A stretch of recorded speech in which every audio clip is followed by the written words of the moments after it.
බුලත් වගා කරන ඔයාලට ඉතාමත් වටිනා වීඩියෝ එකක් තමයි අද මම අරගෙන ආවේ. ගොඩක් දෙනෙක් බුලත් හිටවන්න පෙළඹෙන්නේ ලී හිටෝලා පලංචි ආකාරයට. ඒ සඳහා ලොකු වීදමක් දරනවා වගේම ලොකු කාලයක් කැප කරලා ලොකු මාංශයක් අපිට දරන්න සිද්ධ වෙනවා. මම මේ වගා කරලා තියෙන ක්‍රමයට මට ලොකු කාලයක් වැය වුණෙත් නැහැ. ඒ වගේම ලොකු වීදමක් දරන්න සිද්ධ වුණෙත් නැහැ. ඔයාලට පේනවා ඇති මම මෙතන යොදාගෙන තියෙන්නේ ලාඩප්පලි. ලාඩප්පලි යොදාගෙන ඒ බුලත් වල ටික ඒක දිගේ යන්න ඉඩ ඇරලා ඊට පස්සේ කෝල් ආකාරයට ඒව වැවෙන්න ඇරලා තමයි මම මේ වගාව සිදු කරගෙන යන්නේ.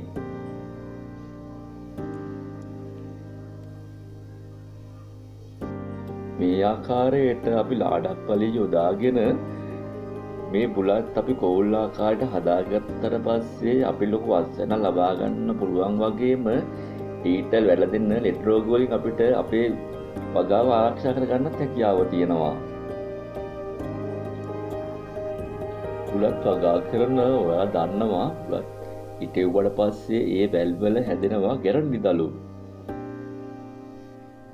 ඒ වැල් නිසා අපේ වගාවේ අපිට ලැබෙන අස්වැන්න බාල කරනවා. මේ විදියට අපේ වගාව සිදු කරගෙන යෑමේදී ඒ එන ගැරන්ඩි දළු අපිට ඉතාමත් පහසුවෙන් කපලා ඉවත් කරගන්න පුළුවන්. කෝල් ආකාරයට බුලත් වගාව සිදු කරගෙන යෑමේදී අපේ වගාවට වැළඳෙන ලෙඩ රෝග වලින් ගොඩක් වෙලාවට අපේ වගාව ආරක්ෂා කර ගැනීමේ හැකියාවක් අපිට තියෙනවා. වර්ෂාව වැඩි කාලයේදී බුලත් වගා කරන ඔයාලා ගොඩක් සැලකිලිමත් වෙන්න ඕන. පසේ තෙතමනිය වැඩි නිසා අපේ වැල් වලට දිලීර රෝග වලින් එල්ල වෙන්න තියෙන හානිය ඉතාමත් වැඩි. ඒ නිසා බුලත් වැල් වල මූල ප්‍රදේශය හොඳට සූර්යාලෝකේ වැටෙන්න අපි ඉඩ අරින්න ඕනි. එතකොට මේ වැල් වලට වැළඳෙන දිලීර රෝග පාලනය වෙනවා.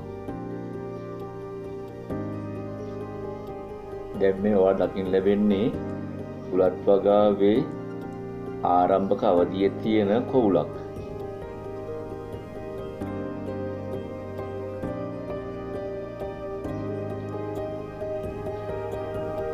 මේ බලන්න මේ බුලත් වගාවේ තියෙන බුලත් කොළ ඉතාමත් සරුවට වැටලා තියෙන හැටි.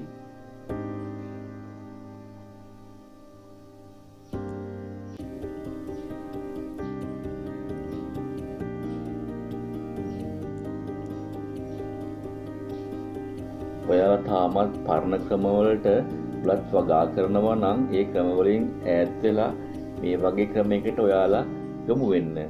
ඉතාමත් සාර්ථකයි.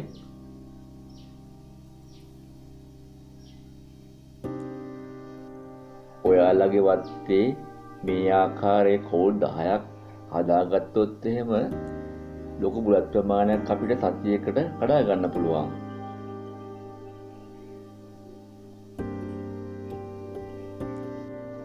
දැන් මේ මෙතන තියෙන්නේ නිසි ආකාරයට හදාගෙන තියෙන බුලත් කෝලක්. මේ සඳහාම යොදාගෙන තියෙන්නේ ලාඩප්පලි 2ක් පමණයි. දැන් ඔයාලට දකින්න පුළුවන් ඉතාමත් සාර්ථකව ඉතාමත් හොඳින් වැල්ලා තියෙන බුලත් කෝල.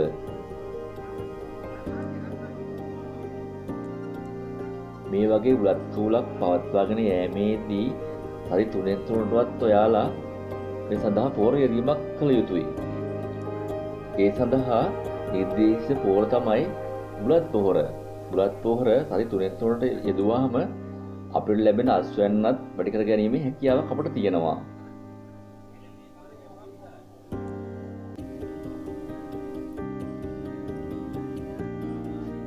ඒ වගේම තමයි මේ බුලත් කෝල් වල තියෙන මෝරපු බුලත් කොළ කල් අපි ඉවත් කරලා පිරිසිදුව අපේ වැල පවත්වාගෙන යන්න අපි කටයුතු කරගන්න ඕනි.